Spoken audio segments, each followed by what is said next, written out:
So when I say navigation in Blender, what I mean is how do we get around in this 3D world? How do we sort of look around and see stuff? So first of all, if we hold the middle mouse button down, we press it down and keep it held down and we move the mouse, then we will rotate around whatever things we have selected. So currently there's this white outline around this cube. That means it's selected. But if I were to double right click over here and add a monkey mesh and double right click over here and add, say, a UV sphere, you see I'm currently selected on the UV sphere, so that's kind of the point of focus that we rotate around. So if I were to select the monkey head, we're now rotating around it, and the cube, we are now rotating around it when holding down the middle mouse button and moving our mouse. Now this changes to the center of whatever we have selected if we have more than one thing selected. So if I hold Shift and left click on this monkey head, you'll see the monkey head and the cube are now selected. So when I hold my middle mouse button to rotate, I'm actually rotating around an imaginary point somewhere between these two. So this is, really helpful for navigating. If I hold down Shift and hold middle mouse button down, this lets me pan my view. And basically that just means moving left and right and up and down instead of rotating. So this is, very helpful. And then we can scroll our mouse up to zoom in and scroll our mouse back to zoom out. Now there are times when, especially when you're real close to an object, say like I was real close to this cube, when that kind of clunky scrolling like that makes it difficult to work. So what you can do is hold Control and press middle mouse, and you can zoom in and out like this, and that's called a precise zoom, and allows you to get very close in on things you're working at.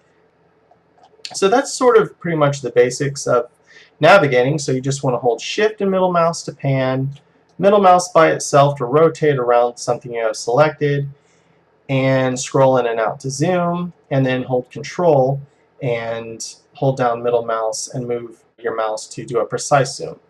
So right now we are in a view mode in Blender called Perspective, and you'll see up in the top left hand corner of this big 3D view window it says User Persp, which is short for perspective.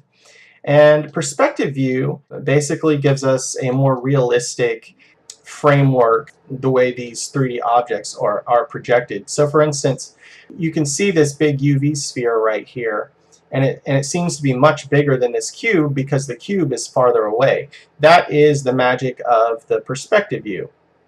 However, if I were to press 5 on my numpad key, if you're using a big regular keyboard, the numpad keys are the little square of keys to the far right, then you'll see that the sphere and the cube suddenly look much flatter and look more relevant in size because we're not viewing this in perspective anymore.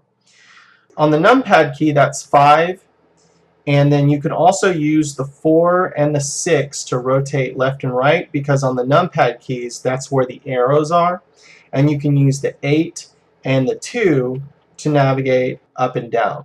On your standard number keys that are the the 1, 2, 3, 4, 5, etc. on the far left of a keyboard, and especially regular keyboards on laptops and such, those numbers work a bit different to change the views than the numpad keys.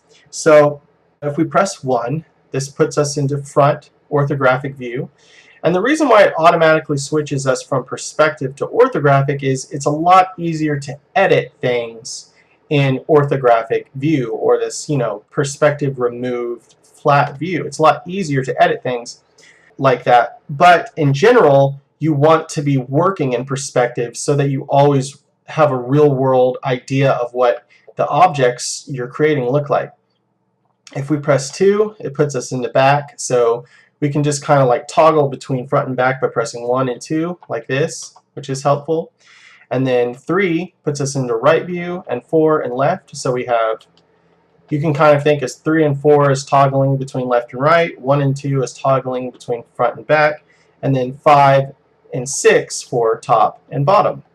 And then the instant you click on your middle mouse button to start rotating again, you're popped back into perspective view. So this is typically the way you want to work with things, because if you kept the view in orthographic mode all the time, it's a little easier to edit, but you're totally losing your grounding on what you're modeling and the way things actually look and the end result that you really want. So this is a much better way to handle this.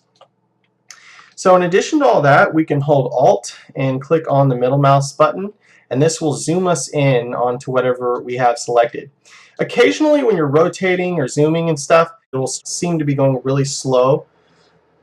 But if you press Alt and middle mouse button to zoom in on a selection, so for instance we could select this monkey head, hold Alt, tap middle mouse, this kind of resets the view.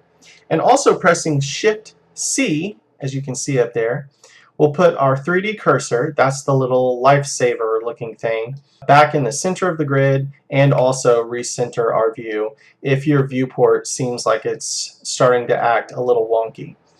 Really get used to holding Alt and tapping your middle mouse button to zoom in on things, because it helps a lot.